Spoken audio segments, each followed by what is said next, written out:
guys! What's up? We are here sa Lazada and we are going to give our first impression sa bagong device that is exclusive here at Lazada, and this is the Infinix Note 2. So let me first introduce guys mga kasama ko dito, and this is Peter. Hi, I'm Peter from GIZGUIDEPH. I'm Mark from Filipino Tech Addict.net. And of course, I'm Randolf from PinoyScreenCast.net. I'm Alex from the Technoclast.com.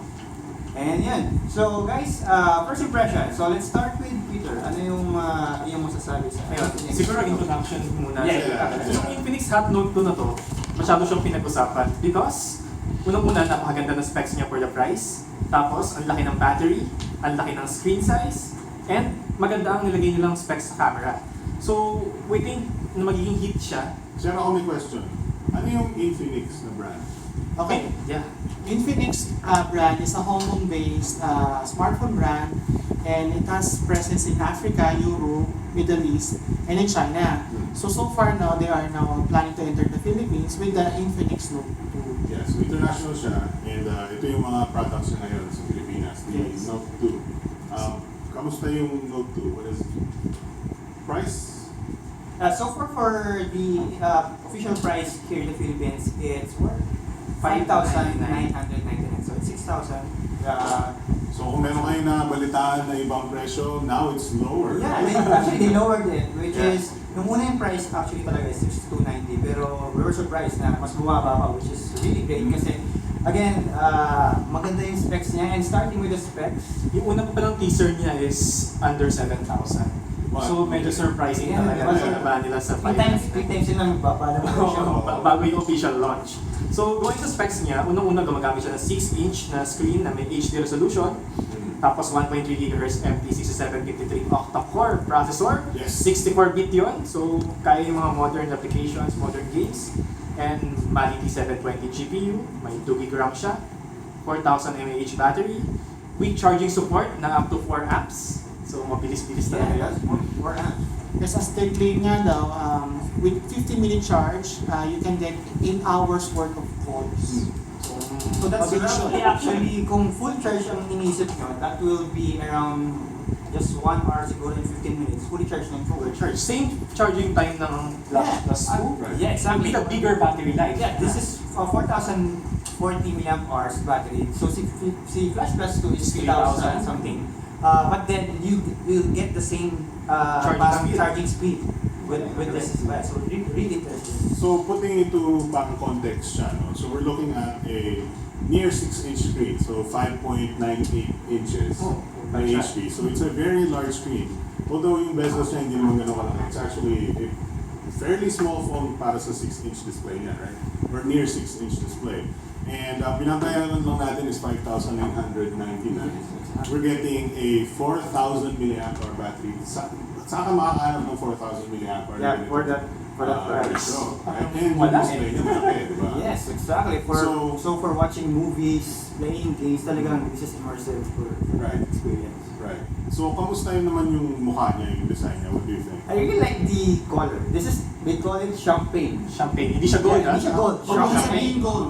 Champagne daw yan. It's champagne. And then meron pa Sinabi isang niyo din. variant na parang slate yata yun. Very unique yung color niya. Actually, This one? it's also my first time. This is the other color. Yeah. I don't know the... It's a medyo black siya, Gray. gray na slate. Right. So it's nice. Kung hindi niyo napapansin, actually, medyo ano. May But texture ba? kung ano May yan, may texture. parang siyang crosshatch texture sa likod. How would you describe It's this? a crisscross na Parang parang... crisscross na textured na... Texturized pa. Oh. Yes. Parang dinikitan ng satin sa likod na Yeah, nakatabing. maganda siya tingnan. Pag sa malayo, parang siya nag-shine-shine. Yeah. Shimmering something. So, okay siya. Social na social. Sa Shannon. Yes. Meron lang siya parting camera hump, pero it's not a big deal talaga. Yeah. And then, maganda rin yung curve niya, so masarap sa kamay, masarap hawakan. Even if 6-inch siya, gaya na sabi ka namin kanina, hindi siya sobrang laki talaga. So, okay siya sa hold mo. One thing I like about this phone is yung, di ba, yun nga, so 5,999 siya. Pero ano yung OS niya? It's already... Marshmallow. Yes. Marshmallow. Marshmallow, And eh. Go. although it's not a stock Android, so they have this UI called XUI. So this is the latest UI na build nila. And to be honest, it's near stock Android experience. The skin is really flat. The responsiveness yung UI niya, it's really almost stock Android. So even there are some apps here, di ba? So even may mga apps dyan na na mga parang let's say blue, pero for me may mga usable app dyan like yung pag-migrate ng inyong mga files. So if you have a previous device at Infinix, actually meron silang app dito that you can migrate your files and I think that the messages and everything to another device. So that's really a good app, di ba? Para at least less hassle na yung pag-migrate mo ng phone, which is kasi time consuming yan when you're transferring your exactly. files. Diba? Another thing pala na gusto ko idagdag, napaka-smooth nung feeling ng UI na to. Hindi siya kagaya ng ibang custom skin UI na medyo sluggish. Yes. Pag nagsa-swipe ka na ganun, open ka ng multiple apps, dito mabilis siya, okay siya. So for me, this is a plus one sa ginawa nila dito. Medyo na-impress ako. Yeah, although additional sa UI niya, siguro mapansin niyo, walang app drawer. But what's really interesting here is Meron siyang parang sort of app drawer. Pero once you press it, siya in alphabetical order. Siya. Reminds me of Yahoo AV8 pa na. Yeah, yung launcher. Pero hindi mo siya pwedeng dalawin. So, Pero nakasort lang siya. Nakasort ka. So if you have so many apps, pwede to. Hindi nyo na kailangan scroll. At least dito, naka-alphabetical order. Alphabetical order siya. Madali siyang hanapin. And ito last. ako. Lang doon sa picture. So, yung double tap, usually kasi ito talaga, pag nasanay ka na sa double tap to kasi once nasa lapag lang pag double tap ka, it will slip and when you want to open it, just double tap. Full double tap pala siya, no? Yes. Notice na parang yung LG knock code, medyo Yeah. full double tap to wake siya and sleep. And Tapos, for this price, bihira ka makita ng ganung feature. usually nasa Asus cellphone na yun. Yeah, nasa exactly. iba na. Kasi usually iba, double tap lang, mag-wake lang siya, pero Yeah. walang sleep. No, Ito may this one, kompleto. sleep, then open, double tap again. I think that's And perfect sa open. mga walang fingerprint scanners. Yeah, exactly. It's perfect. Okay, may question ako. So meron akong 6,000 pesos. May supli dapat akong piso. Saan mall ako pupunta para makabili nito? Sa Lazada Mall. Lazada Mall. Kasi Lazada Mall, ano yun? Online shopping siya. Siya yung number 1 sa Pilipinas na online shopping shop na doon mo lang mabibili to. It's 599 pesos. Pwedeng cash on delivery. Kahit na, Mada-download ko ba yung o paano papadala sa akin? Hindi, yun usually kasi ang yung parang dilemma ng mga tao pag online shop. Parang takot sila mag-order kasi parang hindi mo nakikita physically yung device, yung dumating sa'yo, parang, di ba, kung nag-iisipin nila. And yun nga, so napakadali kasi you don't need to register to purchase a device sa website ng Lazada. So all you need to do is hanapin nyo yung phone na to, Infinix, and then click the add cart and automatically lalabas doon yung email, yung name, and purchase. dalawa rin pala yung avenue niya. Meron siyang Lazada app for mobile, naka-iOS ka man or Android, or meron din siya sa website. Punta ka lang www.lazada.com.ph. Then yun na siya. Free delivery rin siya. Free delivery. Yes. Nationwide pa. Nationwide. So kahit nasa Mindanao ka pa nito or nasa isang sulok ng Pilipinas Yeah, yun usually talaga kasi kala nila Lazada is nasa nasa Luzon lang, di ba? No, it's Di ba? nationwide. Nationwide to, Visayas. Question. Mindanao. Wala akong ID. Wala akong paano, pwede ba akong bumili? 5 years old, 7 years old na ako. Pero may 6,000 pesos ako. Pwede ba akong bumili? Basta may pera ka. Basta may pera ka. Ang tanong din ako sa muna ko pa. Anyway, going back. Yes, pwede kang bumili. Kasi ang kailangan mo na namang i-register is dapat alam mo yung address mo. Yes, Kasi meron kang cellphone number, Yung pangalan, alam mo email, na. and yung pangalan mo. Yun lang naman kailangan mong sabihin dito sa... Yes. So ang point ko namin talaga is there's absolutely no risk. No Yes. hassle. No risk. Darating sa inyo sa bahay yung product, you pay 5,999 cash. Wala pong kailangan credit card, debit card, ID, wala. Just darating sa mukha sa harap ng gate nyo. Darating sa mukha mo ng telepono. And then nasa mo yung bayan, bigyan mo rin sa mukha niya.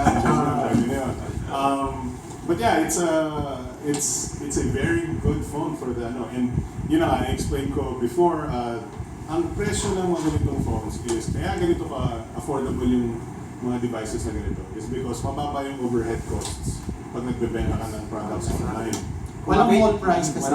Yes, exactly. Wala kang mga tinderang binabayaran, wala kang binabayarang pwesto, so kaya nilang ibaba yung presyo. Yeah, kuryente, lahat Other ng mga factors. turismo. Wala kang mga flyers, and etc. Yes, etc. oo. So ayun, anong masasabi niyo natin talaga sa kanya? So, are you going to recommend this phone? Yeah, kung meron kang 6,000 pesos. Actually, to be honest, na-review ko before yung previous product ng Infinix and I was really surprised in terms of performance, camera, and the battery life. Talagang for me, sobrang sulit niya. And actually, nasa top list ko pa rin siya, even though last year pa yun, pero nasa top list ko pa rin siya ngayon. Kasi even the previous device is actually running on MT6592, which is a 2-year-old processor, but this one is running the latest na 6753, di ba? Almost comparable to the Helio na processor, Yeah. di ba? So, yun, ako ang pinaka number one gusto ko sa kanya is, actually the camera. Yeah, The camera feature, isinit na natin yung camera feature, Ayan, which is yung This is sample photo. Yeah, maganda siya, maganda. and hindi lang yun, merong full manual mode. Yeah, birang-bira Yeah. under 7,000, under 8,000 na So yun maganda kapag customize yung UI. Sila kasi nag-develop nito. So they build this from the ground up talaga. So that's why they call it XUI. And yun, the full manual mode talagang sobrang Usable talaga siya. usable talaga siya. Another one, meron pa siyang meron siyang option na pwede kang pumili ng 3GP video or MP4 video. Yes, No, exactly. 180p 180p. Bihira sa phone yun. Bihira. And actually wala pa ako nakita. Actually, Oh, wala for pa this rin eh. price for this price. For this price, diba? Pwede ka mag-switch from 3GP to MP4. So, sa mga mahilig mag-Bluetooth dyan, 3GP and then kung Gusto ko ba 3GP ngayon? Grabe. before, diba? Diba? Exactly. So, And then sa front camera niya, meron siyang 5 megapixel na camera na medyo wide angle. So, and for selfie lovers, may selfie lovers, beautification. yung beautify siya, pwede mo nga i-adjust yung mga color tones mo. Yeah, exactly. So maganda siya magpupogi or magpaganda ng ladies and mga lalaki.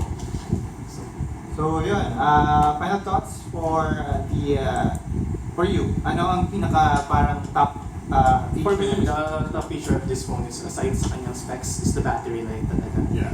Very important ko sa mga tao na workaholic talaga na Yeah. gamit ng phone ng sobrang heavy.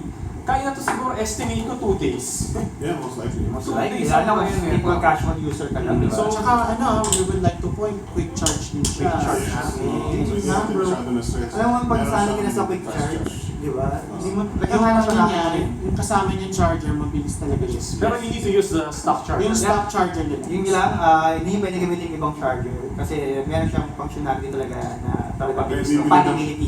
ng chip lang ng charger, masira pa yung telepono nyo. Exactly. So ingatan nyo to, huwag niyo mawala pag meron na kayo. Bili kayo bagong Infinix para meron kayo. So going back, sobrang highly recommended niya. Ang ganda ng build, ang ganda ng specs, decent ng camera niya. And ang lakas ng battery life niya, tagal na ito. So para siyang motolite ng mga tablets. Yes. So for 5,999 pesos, sulit pa. For me naman, talaga, multimedia siya, phone for me. You can watch videos, you can play games, you can watch your favorite TV shows. Hindi ka mag-worry na malolobat siya. Tapos maganda camera niya, back. Magsalita ako. Selfie muna eh, no? Kasi nag-selfie. Selfie muna siya. So, selfie. Yung galing ng Instagram. So, tapos siya, maganda yung front and back camera niya. Tapos, meron siyang unique look dun sa kanyang UI. It's smooth, latest na siya, Android 6.0 Marshmallow. So, it's hard not to recommend. Talagang, I will recommend this to anyone. Yeah, so actually ako, sabi nga, based from my previous experience, ako talaga, sobrang dami kong gusto i-share, pero sobrang siguro aabutin tayo ng gamamaya para sabihin ko lahat ng features ito. Sobrang daming features na talagang ang dami niyong mapaglalaroan sa UI, sa sa mga interface of feature niya. So for me talaga, it's one of the 6,000 price range phone that I really. How much RAM do we have? How much storage? It's 2 gig RAM and 16 gigabytes ROM. So decent siya for the price. So, performance, usually talaga, average na yung 2 gigabytes. So, Yes. for that price, talagang, you really Yeah. can't resist. 5,999. Exactly, di ba? Ikaw. Okay, so yung 5,999 nga, this is almost mahirap talunin for the price. You're getting 6-inch display, octa-core processor na medyo hindi pa ganun kadaling makakuha for this price point, and yung 4,000 mAh battery bukod pa dun sa fast charging, which is very hard to get. Plus, it's running Marshmallow. So, yung combination na yun, particularly mahilig sa mga games dyan, mga Clash of Clans, mga ganyan. You have a lot of battery to go with, to play around with. Malaki yung screen mo, so lahat nakikita mo. And meron kang fast charging. And of course, may camera ka pa and everything. The design is very nice. I mean, metallic siya. And natatanggal pa rin yung likod, but metallic siya. And may design siya sa likod na pretty cool. Pretty, Crisscross. medyo ano siya. And the color is actually unique. Yes. Very unique talaga. Ano mas gusto nyo? Itin mo yung Ako, champagne ako. Team champagne. Team champagne ako. Team champagne. Pero meron mga tao rin na syempre may love sa sleep. Yes. Mga mahilig mag-itim. And predominantly pa rin naman sila. Yeah.